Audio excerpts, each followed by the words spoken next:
Hello दोस्तों, स्वागत है आपका एग्ज़ाम फैक्ट तैयारी यूट्यूब चैनल में। दोस्तों, आशा करते हैं आप लोग जहां भी होंगे स्वस्थ होंगे और मस्त होंगे। तो चलिए हम लोग आज बात करेंगे इस क्लास में यूपीपी से संबंधित। और देखिए दोस्तों, जो यूपीपी का रिजल्ट है वो आपका अक्टूबर में आने वाला है। और देखना होगा अक्टूबर में कब तक आएगा, शुरुआती दिनों में या फिर मध्य के या फिर अंतिम दिनों में। तो चलिए देखते हैं हम लोग। अभ्यर्थियों की आपत्तियों का निस्तारण शुरू हो चुका है। दोस्तों, यदि आपने भी आपत्ति लगाई है तो उसकी जांच शुरू हो चुकी है। और 60,244 पदों पर भर्ती परीक्षा में अगले माह है, याद रखना दोस्तों, अगले माह कट ऑफ अंक जारी होने की उम्मीद है। और जैसा कि आप सभी को पता है कि इस समय कोई भी काम हो बहुत तेज़ी के साथ हो रहा है ना दोस्तों। तो याद रखना कि आपको अगले माह के हिसाब से ही रनिंग की तैयारी कर देनी है। अब आपके दिमाग में ये क्वेश्चन आ रहा होगा कि सर हम रनिंग करें या ना करें।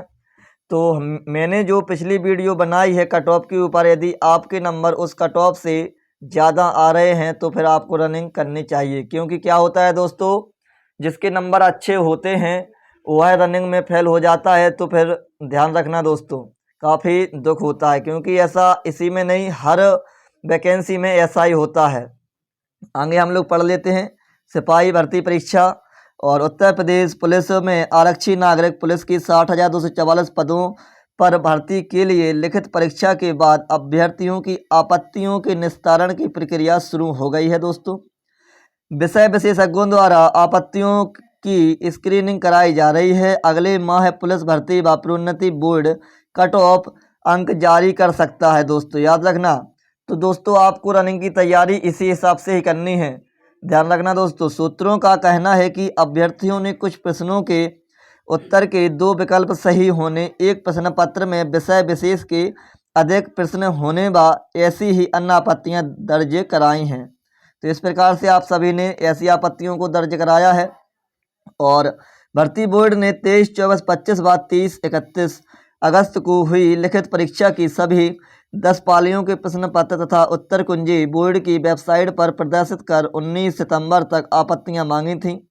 और आपत्तियों को अलग अलग श्रेणी में विभाजित कर उनका निस्तारण कराया जा रहा है। इस प्रकार यानी इस माह के अंत तक इसे पूरे कराए जाने का लक्ष्य रखा है। और इसके बाद कट ऑफ जारी किए जाने के साथ ही अभ्यर्थियों को अभिलेख की जांच व शारीरिक मानक परीक्षण की प्रक्रिया शुरू कराने की भी तैयारी है।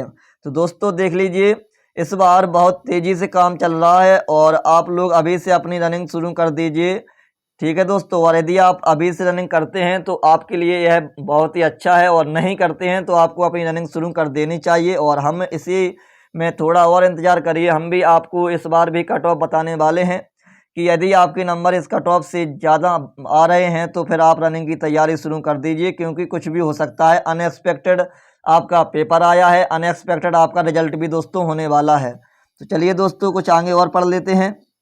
इसके लिए अलग अलग एजेंसियों का सहयोग लिया जाएगा। सिपाही भर्ती की परीक्षा पहले 18 व 19 फरवरी को 4 पालियों में हुई थी। पेपर लीक होने के कारण परीक्षा निरस्त कर दी गई थी।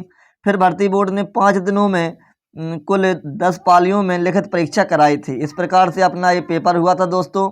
और देख लीजिए, अगले माह आपका रिजल्ट आने की पूरी संभावना है, क्योंकि यूपी में अब कोई भी सरकारी काम इतनी तेज़ी से हो रहा है कि मतलब यह सब आप भी देख रहे होंगे कि यूपी में कितनी तेज़ी से सरकारी काम चल रहा है दोस्तों। तो उसी तेज़ी को देखते हुए अब आपको बिल्कुल भी रिलैक्स नहीं रहना है। यदि आपके नंबर अच्छे खासे बन रहे हैं तो फिर आप अपनी रनिंग को शुरू कर दीजिए। यदि अभी तक आप रनिंग नहीं करते हैं तो रनिंग करते हैं तो अच्छी बात है। चलिए हम बात करते हैं कट ऑफ की। चलिए दोस्तों, हम लोग बात करते हैं कट ऑफ की कि यदि आपके इतने से नंबर ज़्यादा बन रहे हैं दोस्तों तो फिर आपको रनिंग कर देनी चाहिए। चलिए दोस्तों, जैसा कि मैं बता दूं कि मैं एक बात और बता दूं कि यूपीपी का जो री एग्ज़ाम का लेवल रहा दोस्तों, इस बार वो अनएक्सपेक्टेड ही रहा था। और इसी प्रकार से जब आंसर की आने के बाद स्कोर भी अनएक्सपेक्टेड है तो आपका रिजल्ट भी दोस्तों अनएक्सपेक्टेड ही होगा। इसका हमेशा ध्यान रखना। इस बार कुछ भी हो सकता है। यदि आपके नंबर इससे ज़्यादा बन रहे हैं तो आपको अपनी रनिंग शुरू कर देनी चाहिए, अन्यथा कुछ भी हो सकता है। अब बात करते हैं हमारी तरफ से एक सेफ स्कोर की, जो कि फिजिकल के लिए है, पेट के लिए, जिसमें हमने बताया है कि यदि पुरुष में आपके यूआर से 90 प्लस क्वेश्चन बन रहे हैं दोस्तों, तो आपको रनिंग शुरू कर देनी चाहिए। इसका आप लोग ध्यान दीजिएगा। ओबीसी के यदि आप 85 से 87 क्वेश्चन हैं तो भी आप रनिंग शुरू कर सकते हैं, और ईडब्ल्यूएस के 84 से 87 क्वेश्चन हैं तो भी आप रनिंग शुरू कर सकते हैं। एससी के 78 से 80 हैं तो कर सकते हैं, और एसटी के 75 से 78 क्वेश्चन बन रहे हैं दोस्तों, तो भी आप रनिंग शुरू कर सकते हैं।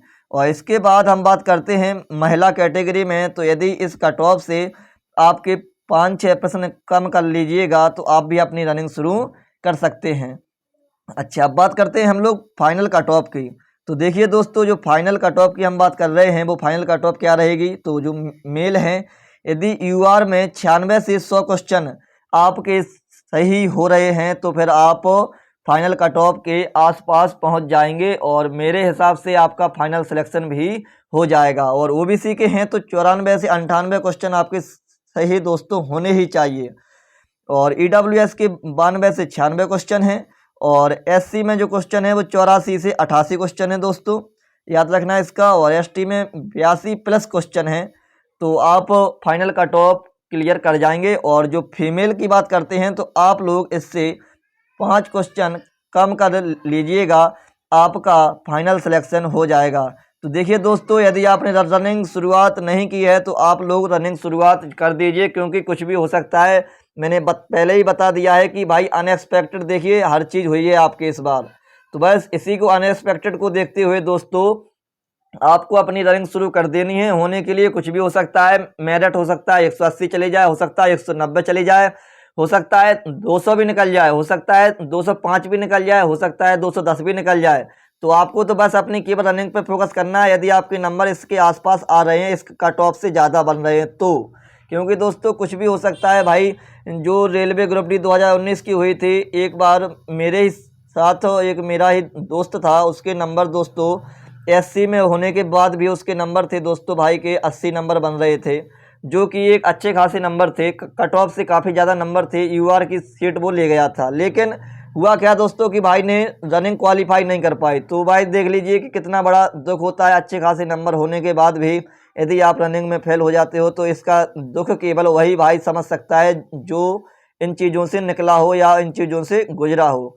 तो आपको यह वीडियो और यह क्लास कैसी लगी कमेंट में ज़रूर बताएं। जय हिंद, जय भारत।